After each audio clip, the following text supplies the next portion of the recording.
Welcome students. आज हम करेंगे आपका 12.2 एक्सरसाइज का क्वेश्चन नंबर 8। इसमें हमें क्या दिया है, a factory requires 42 machines to produce a given number of articles in 63 days. एक फैक्ट्री जो है उसको 42 मशीन्स की ज़रूरत पड़ती है कुछ आर्टिकल्स जो हैं वो बनाने के लिए। कितने दिनों में बनाती है वो? 63 डेज़ में। तो how many machines would be required to produce the same number of articles in 54 days. तो आपको बताना है कि अगर कितनी मशीनों की ज़रूरत पड़ेगी अगर 54 डेज़ में आपने सेम नंबर, जितने पहले आर्टिकल्स बनते थे उतने ही आर्टिकल्स जो है वो बनाने हैं सेम नंबर 54 डेज़ में, तो कितनी मशीनों की ज़रूरत जो है वो पड़ेगी। तो सबसे पहले हमें जहाँ पर ये देखना है कि ये कौन से प्रोपोर्शन में आता है, डायरेक्ट या इन्वर्स में।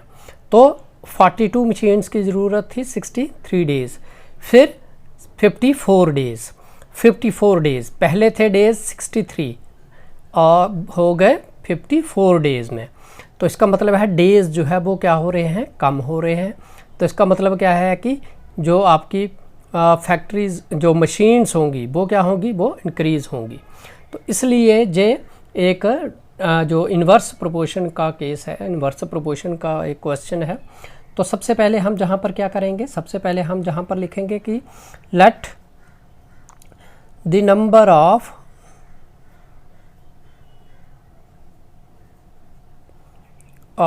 Machines required.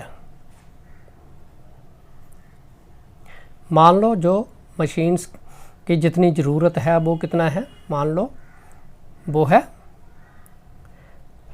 x, ठीक है। तो उसके बाद अब हमें पता है कि ये जो आपका इन्वर्स प्रोपोर्शन का केस है, तो हम जहाँ पर एक टेबल बनाएंगे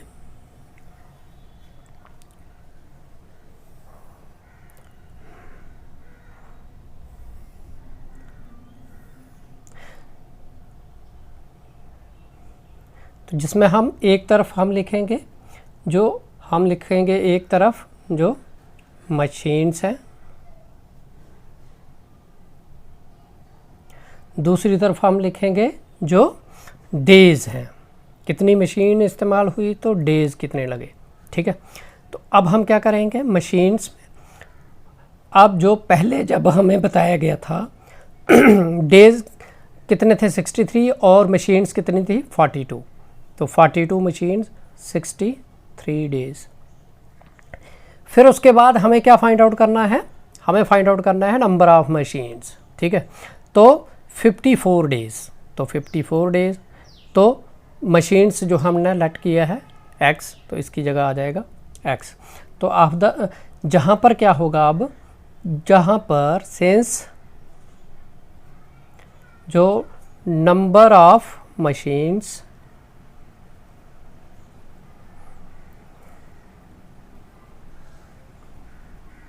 and number of days are in inverse proportion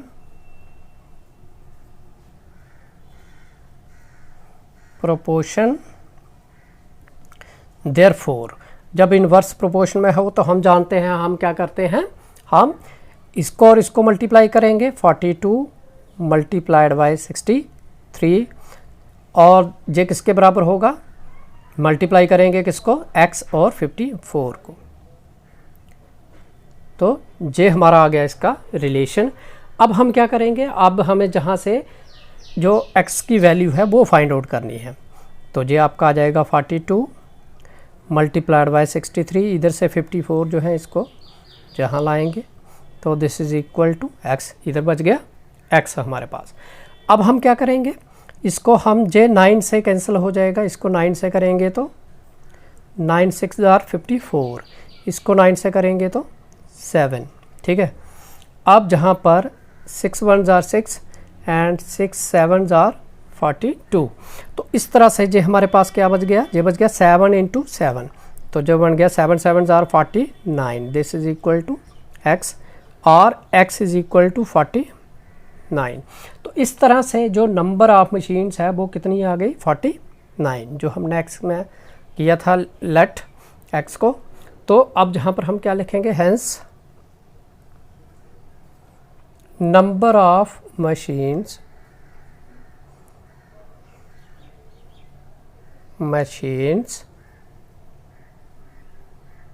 required,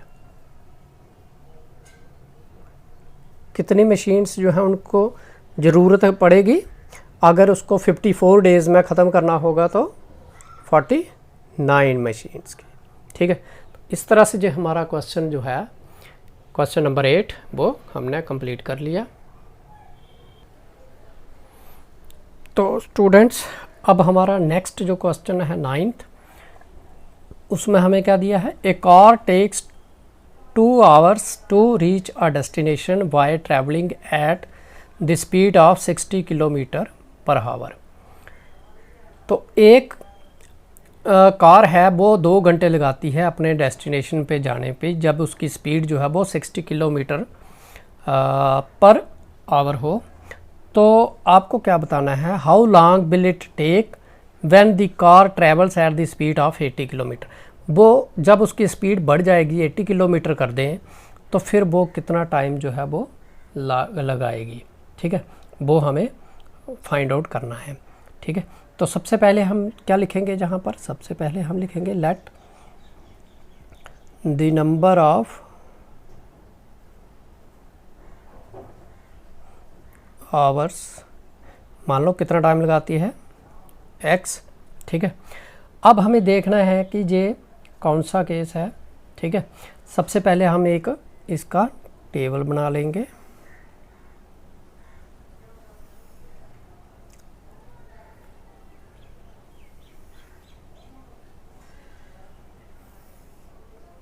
तो अब हम क्या करेंगे,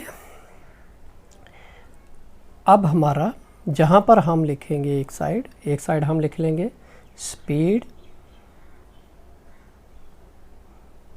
इन km/h और दूसरी साइड लिख लेंगे हम जो आपका है टाइम इन आवर्स। ठीक है, तो अब हमें जब स्पीड थी उसकी कितनी 60 किलोमीटर, तो उसने अपने डेस्टिनेशन पे पहुंचने के लिए 2 आवर्स लगाए। स्पीड थी 60 तो उसने 2 आवर्स लगाए। अब बोल रहा है जब स्पीड 80 होगी तो वो कितना टाइम जो है वो लगाएगा। तो हमने मान लिया ये क्या है, x है, इस यहाँ पर x लिख लिया। अब हमें पता है जहाँ पर क्या हो रहा है 80, जो इसकी स्पीड है वो क्या हो रही है, स्पीड जो है वो जहाँ पर क्या हो रहा है, स्पीड पहले थी 60 फिर हो गई 80, इंक्रीज़ हो रही है, बढ़ रही है। तो इसका मतलब है कि इसका जो टाइम ड्यूरेशन होगा वो क्या होगा, कम होगा। तो इस तरह से ये एक आपका केस बन जाएगा किसका, जो इन्वर्स प्रोपोर्शन का। तो जहाँ पर हम क्या लिखेंगे हेयर, जहाँ पर हम लिखेंगे since the speed of car and time are in inverse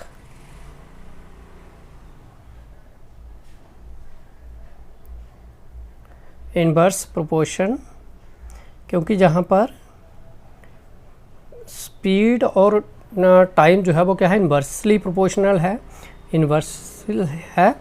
तो इसलिए जब इन्वर्स हो तो हम क्या करते हैं, फिर सीधा हम इसको मल्टीप्लाई करेंगे 60 multiplied by 2 and this is equal to 80 multiplied by x। ठीक है, अब जहाँ पर हम क्या करेंगे, जो x की वैल्यू फाइंड आउट करनी है हमने, तो 60 मल्टीप्लाइड बाय 2 डिवाइडेड बाय 80 को इधर लाएंगे तो जहाँ पर आ जाएगा x आपका। तो जहाँ पर हम अब क्या करेंगे, इसको कैंसिल कर लेंगे, ये कैंसिल हो गया। तो जहाँ पर आ जाएगा 4 ठीक है। जब इसको 2 से किया तो जहाँ गया 3, फिर इसको 3 से किया 2 से किया तो 2, तो x जो है वो हमारे पास कितना आ गया 3/2 इज इक्वल टू x, और x इज इक्वल टू 3/2 को हम कैसे ले सकते हैं 1/2। तो इस तरह से उसको जब उसकी स्पीड जो है बढ़ जाएगी तो वो 1.5 घंटा जो है वो लगाएगी। तो जहाँ पर हम क्या लिखेंगे, कार जो है वो 1.5 घंटे में सफ़र करेगी जब स्पीड उसकी 80 किलोमीटर पर आवर हो जाएगी। तो जहाँ पर हम क्या लिखेंगे, hence the car will take 1/2 hours to reach its